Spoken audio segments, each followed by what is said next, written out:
Hello, YouTubers. How are you doing today? How you feeling? Let me know in the comments. And yeah, I'm going to just pull up my notes so I don't forget anything here. So I want to talk today about why I stopped treating Lyme disease and I started healing from it.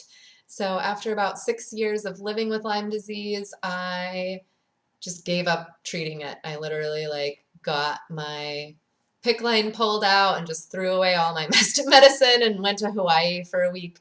Um, and before I go on, I'm just gonna share, I'm not anti-Western medicine. I am a citizen scientist. I'm a huge plant nerd. Um, I was a field biologist before I got sick, and I have a degree in environmental science. I believe in science, and I do believe that Western medicine helped me a lot in the times that it needed to. And as a society, it's helped us tremendously, of course. But when it comes to healing from late stage Lyme disease or almost any chronic illness, Western medicine has failed me and millions of other people worldwide. So let me just tell you a little bit of my story, my first 4 years, and I'll link a video to my 4 year kind of update story if you want to learn more about that. But my first 4 years of living with Lyme disease went completely misdiagnosed and undiagnosed. I was told I had arthritis, and then I had a bunch of weird little infections here and there, and nobody tied any of these things together. But as soon as I knew what was happening, and then, I had Lyme disease, I started treating immediately with conventional antibiotics. And I quickly, found somebody that would give me like IV antibiotics, and I was doing IV and oral antibiotics. I was doing biofilm busters. I was doing herbs, everything. I was doing all the things you could think of, just trying to wipe this infection out. And I really started dreading taking my medications because they made me feel like 10 times worse. And then I just got so wrapped up in researching and learning all I could about Lyme disease and spending so much time learning about all these controversies and reading everybody else's experiences with Lyme disease, and I was learning more and more about the treatment failures and the hardships everybody was going through, and I just started spiraling, really. I was worn out in every way you can imagine, and I was just sick. I was just getting sicker and sicker each and every day. They were giving me more and more medications to deal with the side effects of the other medications, and I felt awful taking these harsh antibiotic drugs. So I look back now and I realize, if I hadn't taken the reins and done all the research and everything, and really pressed for what I thought was best, I could have ended up, I'd be either dead or in a wheelchair by now, because I had lost the feeling in my arms and legs. And doctors were pushing all these crazy, the Cipro drugs that can cause tendon rupture, and all kinds of really crazy. My hair was falling out. I was having all kinds of really gnarly side effects. And there's countless stories of other Lyme patients just like me who were suffering and suffering, trying to go through these conventional Lyme treatments, and getting nowhere but worse. And when I say conventional, I'm not saying the CDC protocol. I'm saying going to a Lyme specialist and doing these long, complex treatments, and just, spiraling downward. So right around the time I was, I was having all these reactions to all these medications, and even things that the doctor would be like, don't worry, if you don't need it, it's not going to do anything to you. I would have start throwing up yellow foam, and really, really crazy stuff was happening to me. So I literally got my PICC line pulled and just threw all my medicines away. And I went on a little beach vacation because I was I just couldn't do it anymore. And that's when I picked up a book called 10% Human.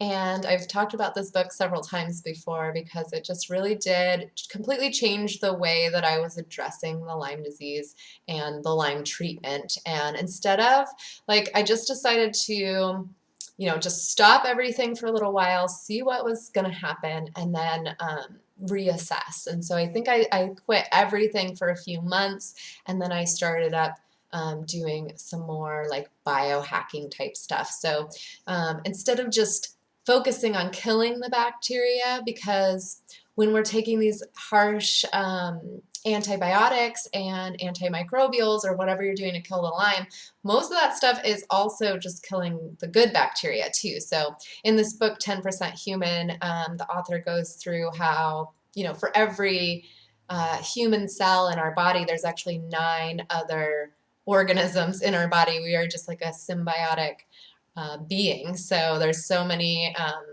trillions of bacteria throughout our body, and some of those are good. So we need to get that healthy balance. And when we're taking the Lyme treatments, just without regard for the good bacteria, a lot of stuff can go wrong. So I started focusing more on actually healing the body and balancing that microbiome. And I learned about, biohacking and just healing my immune system. So if you've never heard of biohacking, it's basically just developing a really deep understanding of how the biology of your body is working and using that to make yourself as healthy as possible. Like, basically, it is to just take full and personal responsibility for your body and your wellness, and stop just searching for that one pill or that one shot or that one treatment or that one doctor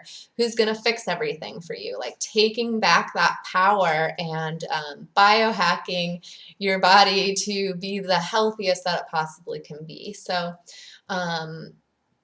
yeah, some of the things that I started definitely with just maximizing my sleep, like really focusing on sleeping better, because that is the time when our bodies are regenerating and healing. And getting your sleep and your eating and your sleeping, your digestion and your like mindset right are going to help everything work better. So, yeah, just finding that those techniques that work for you to improve your sleep. So, for instance, for me, like keeping my phone off and using blue light blocking glasses, and cutting myself off of Hulu or Amazon or whatever 2 hours before bed to actually just shift into like an evening practice. I practice circadian rhythm fasting, so I eat during specific times of the day when my digestive juices are highest. I'm trying to eat anti-inflammatory healing foods. I keep my body moving. That's super important because I know with the chronic fatigue symptoms that come along with Lyme disease, it's super hard to like move your body. I remember I just felt like I move through molasses, and I still have these flares that I can just feel like it just feels like somebody unplugged my body, and I just feel like I have no energy. So I understand if it's hard to get your physical movement every day, but even just laying in bed and doing some simple like recline twists, or happy baby, like moving the legs around, and just getting a little bit of movement into your body is so, so important. And again, with that mindset, like just keeping yourself, you know, finding something to be grateful for each and every day, and finding something to look forward to each and every day. I know that just simply like completing my chores and stuff like that is a huge win. So I just try to celebrate those days where I'm able to do those things, and volunteer for stuff when I'm able to. And yeah, so just, finding some sort of purpose that you can like assign some sort of meaning to and like just feel that satisfaction. So just cultivating that in some way, even if it's like a little art project. You can even just like reading a paragraph. Sometimes that was a huge win for me. Like just whatever little things that you can think of, and then celebrate those little wins. And yeah, some of the things that have really, really helped me are definitely improving my breathing. So the average adult is using about 20% of our lung capacity. And if you practice some of these breathing techniques, you can strengthen your diaphragm and actually start to influence your subconscious or your like automatic breathing. So there's two types of breathing because we are thinking beings. We're able to actually control our breath, and that can inhibit or influence our moods and our emotions as well. But I don't want to make this video too long. I'm going to do a whole video about the benefits of diaphragmatic breathing, but for this video, I'm just going to stick with by doing these any kind of breath work exercises. I love pranayama, and I'm going to put a little link in the video so that you can get a free audio recording class that I made. And it's just some deep breathing, belly breathing. Using that diaphragm is going to help, first off, calm your mood and your emotions, and it's also going to massage all the organs underneath the diaphragm muscle. It massages the stomach and the intestines, the kidneys, all of that gets a little massage, the esophagus as well. So lots of digestive benefits to improving your breathing as well, and it's also one of the ways that the body detoxes. So these beautiful lungs are just filtering everything for us, and getting that into the best optimal working order that you can is going to help improve all the systems of the body. So I do breath work every single morning and each evening, and anytime that I'm feeling like overwhelmed or anxious, it definitely helps. And just a little bit of meditating also helps. So doing that breathing exercises before you're going to meditate definitely helps clear the mind and calm that nervous system so that you can actually sit for a few minutes in meditation, which is hugely beneficial to your entire body.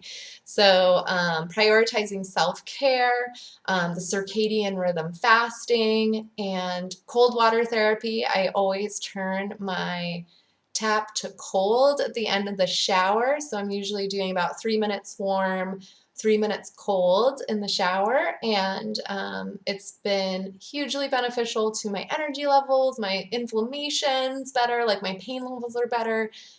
Mood is better. I like it's supposed to help with depression and all kinds of things. So, and of course, using some plant medicines, essential oils, and just simply switching your mindset from treating to healing is like a game changer, because it's going to really align you with that path towards wellness and better days, because you're going to feel like this is you're going to keep focused on the end goal rather than the super mundane tasks of like, okay, time to take my pills. Okay, time to take my pills.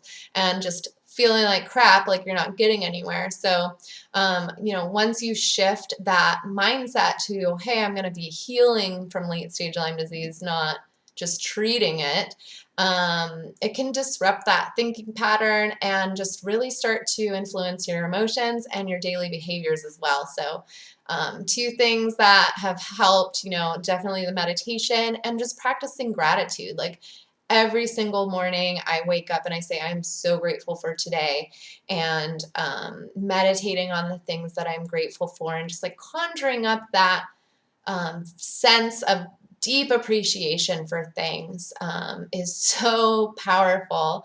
So I actually have a necklace, a mala that has 108 beads on it. And when I'm really feeling crummy, I'll just go through the 108 beads and say something I am grateful for 108 times. And by the time I'm done with that, it is my mood has completely shifted and I feel much better like within just a few minutes. And it doesn't have to even make sense or like anything. You're just like, I'm grateful for blah blah blah blah blah blah blah. Like, and it just can take like a few minutes and change your entire day. So I hope that those things are helpful to you. Really want to just stress and encourage people to just take control of your healing and don't let doctors like bully you into testing or treatment that doesn't feel right for you. And shop around, it's your health. So you can like a doctor and they can still not necessarily be right for you. So don't put your health into someone else's hands. Your body is so intuitive and you just need to tap into that intuition.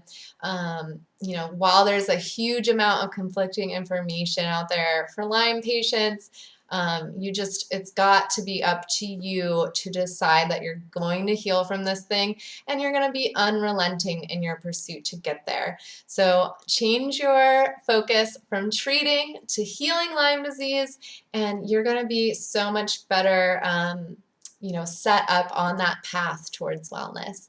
So thanks so much for watching. My name is Jen Hyla. I am a speaker and author, a Lyme advocate, and recovery coach. And you can learn more about me at jenhyla.com. There's going to be some links in the description for you to check out.